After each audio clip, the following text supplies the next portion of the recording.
Bonsoir Monsieur Walter, vous êtes directeur général du groupe Domitis, qui est le leader des résidences-services sur le territoire. Avec plus de 100 résidences prochainement, votre développement va-t-il marquer une pause ou s'accentuer dans le futur?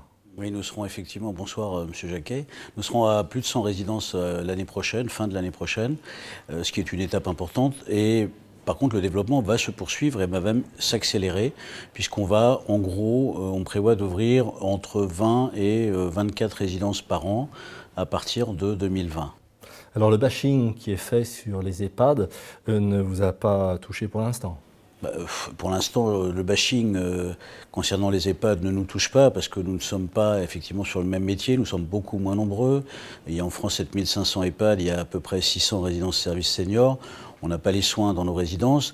On travaille beaucoup avec les EHPAD également et on est extrêmement peiné de voir cet acharnement médiatique qui touche d'excellents professionnels, parce que nous pensons qu'en France, le monde de l'EHPAD a beaucoup progressé ces dernières années.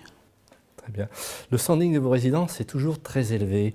Est-ce un point essentiel de votre stratégie?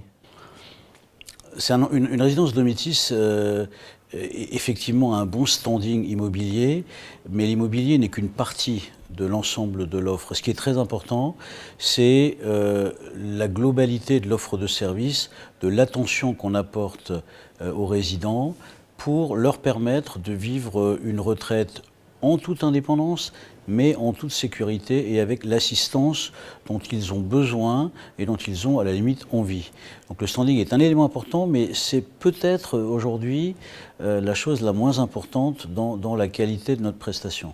Le marché de la résidence-service est jeune, mais commence à être bien occupé dans certaines villes. Comment envisagez-vous vos prochaines implantations et avez-vous des perspectives sur d'autres pays?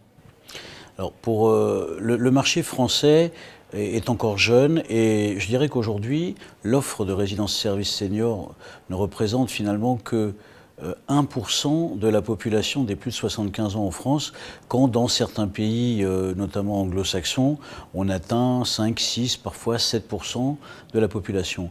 Donc comme en plus cette population des personnes âgées en France, vous le savez, va augmenter fortement au cours des 20-30 prochaines années, nous pensons qu'il y a encore beaucoup de possibilités de développement en France.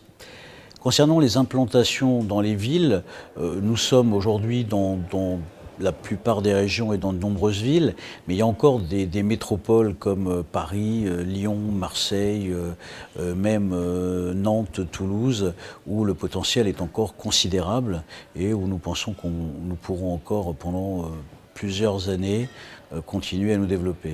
Écoutez, je vous remercie, M. Walter. Vous avez gagné 2 prix ce soir, dont le prix d'argent du meilleur groupe de résidence-service. Mes félicitations et je vous dis à très bientôt. Merci à votre site et à votre groupe. Merci pour cette distinction. Bonne soirée.